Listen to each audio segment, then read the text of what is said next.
بسم اللہ الرحمن الرحیم۔ الصلاۃ والسلام علیک یا رسول اللہ۔ السلام علیکم ورحمۃ اللہ وبرکاتہ۔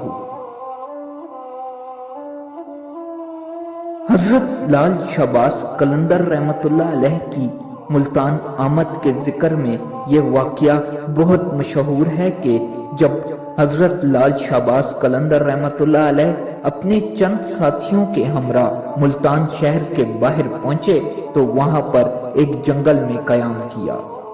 چونکہ رمضان المبارک کا مہینہ تھا اور وہ سب روزے کی حالت میں تھے، تھوڑی سی گندم آپ کے پاس موجود تھی، اس کو پسوانے کی غرض سے شہر کی طرف چل دیے، کیونکہ عورتیں معاوضہ لے کر گندم پیس دیا کرتی تھیں۔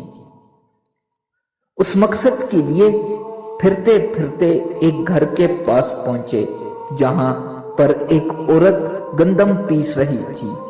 اس عورت نے حضرت لال شہباز قلندر رحمۃ اللہ علیہ کو دیکھا تو آپ کے حسن و جمال کی تاب نہ لا سکی، وہ آپ پر فریفتہ ہو گئی۔ حالانکہ شادی شدہ تھی مگر پھر بھی اس کی نیت میں فتور آ گیا اور بری نیت سے اٹھی۔ دروازے پر آ کر آپ سے پوچھا کہ کس مقصد کے لیے کھڑے ہیں۔ آپ نے گندم کی پسوائی کے لیے کہا تو وہ آپ کو لے کر گھر کے اندر آ گئی۔ آپ نے گندم اس عورت کے حوالے کر دی۔ وہ عورت گندم پیسنے لگی۔ گندم پیسنے کے دوران آپ کو للچائی ہوئی نظروں سے دیکھتی رہی اور مسکرا مسکرا کر حضرت لال شہباز قلندر رحمۃ اللہ علیہ کو اپنی طرف متوجہ کرنے لگی۔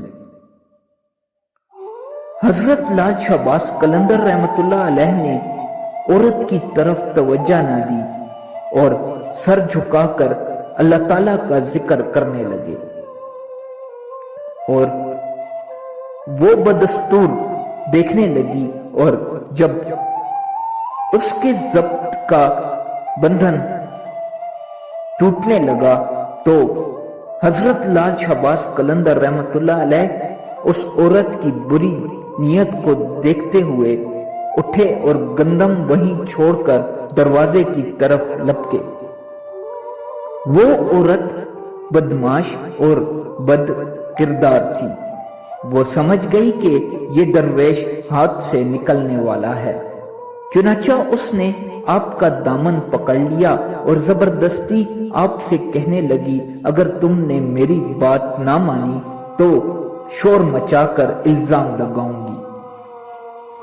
حضرت لال شہباز قلندر رحمۃ اللہ علیہ نے اس عورت کو سمجھاتے ہوئے کہا، تم ایک شادی شدہ عورت ہو، تمہارے لیے اپنے خاوند کے علاوہ غیر مرد کو اس نگاہ سے دیکھنا حرام ہے۔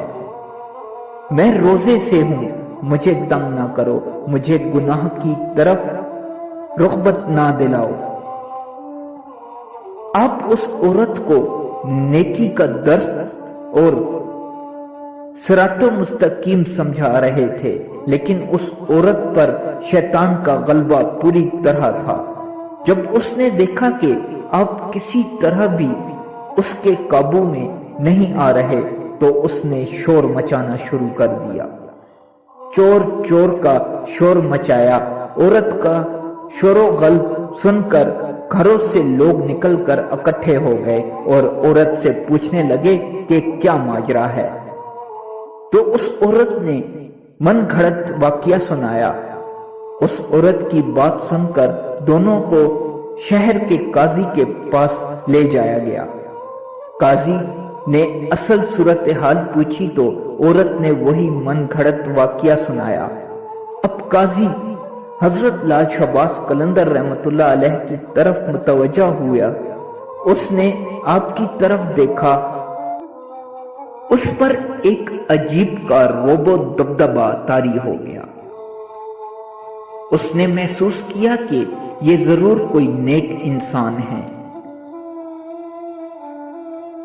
قاضی نے بڑے مؤدبانہ انداز میں آپ سے کہا، اے نیک شخص، تم پر اس عورت نے بہت بڑا الزام عائد کیا ہے، تم اس کے جواب میں کیا کہتے ہو؟ اور یہ الزام ایسا ہے کہ اس کی روح میں سوائے گواہ پیش کرنے کے تمہارے چھٹکارے کی اور کوئی صورت نہیں۔ حضرت لال شہباز قلندر رحمت اللہ علیہ نے بڑے اطمینان سے جواب دیا اور کہا، اے قاضی، عیبوں اور نقائص سے پاک صاف صرف اللہ تعالیٰ کی ذات ہے۔ آپ نے کہا کہ میں اپنی صفائی میں گواہ پیش کروں تو میرا گواہ اس عورت کا شیرخوار بچہ ہے جو اس وقت اپنے والد کی گود میں ہے۔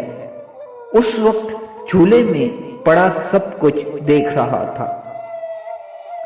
تمام لوگ اس بات کو سن کر حیرت زدہ ہو گئے اور کہنے لگے کہ کبھی شیرخوار بچے نے بھی گفتگو کی ہے۔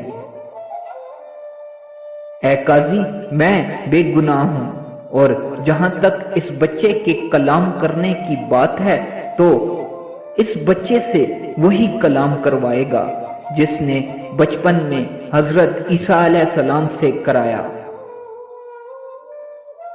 اب قاضی نے بچے کے باپ سے کہا کہ وہ بچہ لے کر سامنے آئے۔ چنانچہ بچہ قاضی کے سامنے پیش کیا گیا۔ حضرت لال شہباز قلندر رحمت اللہ علیہ نے بچے کی طرف مخاطب ہو کر فرمایا، اے معصوم ذات، وہ ذات باری تعالی جس نے ایام طفلیت میں حضرت عیسیٰ علیہ السلام کو کلام کرنے کی قوت عطا فرمائی، اس خدائے وحدت اللہ شریک کو حاضر ناظر جان کر گواہی دو کہ جس وقت میں تمہارے گھر موجود تھا تم نے اس وقت انگوٹھا چوستے ہوئے کیا دیکھا اور ہمارے درمیان کیا گفتگو ہوئی۔ اللہ تعالیٰ کی قدرت کاملہ۔ حضرت لال شہباز قلندر رحمت اللہ علیہ کی کرامت ملاحظہ فرمائیں کہ وہ بچہ اپنے باپ کی گود میں بآواز بلند بول دیا۔ اس نے کہا، یہ شخص جو کچھ کہہ رہا ہے سچ کہہ رہا ہے، اور میری ماں جھوٹ بول رہی ہے۔ اصل خطاوار میری ماں ہے جس نے بری نیت سے اس شخص کے دامن کو کھینچا تھا۔ بچے کے منہ سے یہ الفاظ سنتے ہی وہاں پر موجود تمام لوگوں پر لرزہ طاری ہو گیا۔ قاضی صاحب اپنی جگہ سے اٹھے، حضرت لال شہباز قلندر رحمت اللہ علیہ کے ہاتھوں کو بوسہ دیا اور اپنے ساتھ بٹھا لیا۔ وہ عورت پشیمان ہوئی، اس نے معافی مانگی اور اپنے گناہوں سے توبہ کی۔ حضرت لال شہباز قلندر رحمت اللہ علیہ کی یہ کرامت شہر میں جنگل کی آگ کی طرح پھیل گئی۔